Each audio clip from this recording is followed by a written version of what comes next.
వివిధ ప్రభుత్వ అభివృద్ధి కార్యక్రమాలను సమర్థవంతంగా అమలు చేయడంలో అధికారులు బాధ్యతతో పనిచేయాలని జిల్లా కలెక్టర్ బి చంద్రశేఖర్ ఆదేశించారు.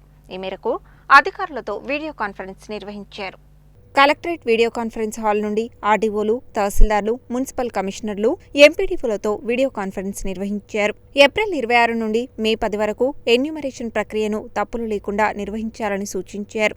ముందుగా సూపర్వైజర్లు, ఎన్యూమరేటర్లను నియమించి ల్యాండ్ మార్కులు గుర్తించి మ్యాప్ ఆధారంగా నిర్వహించాలని తెలిపారు.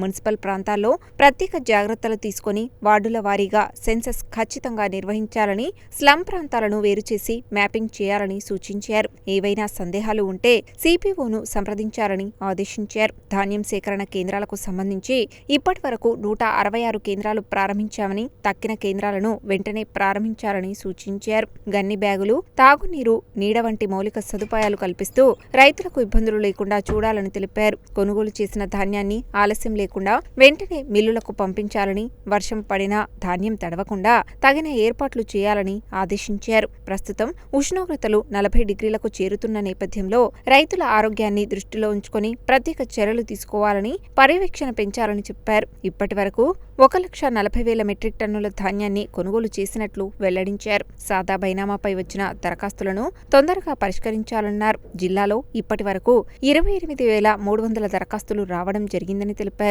రైతులకు ఎలాంటి ఇబ్బంది కలిగించకుండా సాదా బైనామాలపై ఏకాగ్రత పెట్టి జీవో నెంబర్ 76, 77 ఆధారం చేసుకుని తప్పులు లేకుండా చేయాలన్నారు. సమగ్ర ఓటర్ జాబితా సవరణ కార్యక్రమాన్ని త్వరగా పూర్తి చేయాలని, బీఎల్ఓలతో తప్పులు లేకుండా పని చేయించాలని తెలిపారు. ఈ వీడియో కాన్ఫరెన్స్ లో రెవెన్యూ అదనపు కలెక్టర్ జె శ్రీనివాస్, స్థానిక సంస్థల ఇన్ఛార్జ్ అదనపు collector Y Ashok Reddy, CPO Srinivas తదితరులు ఉన్నారు.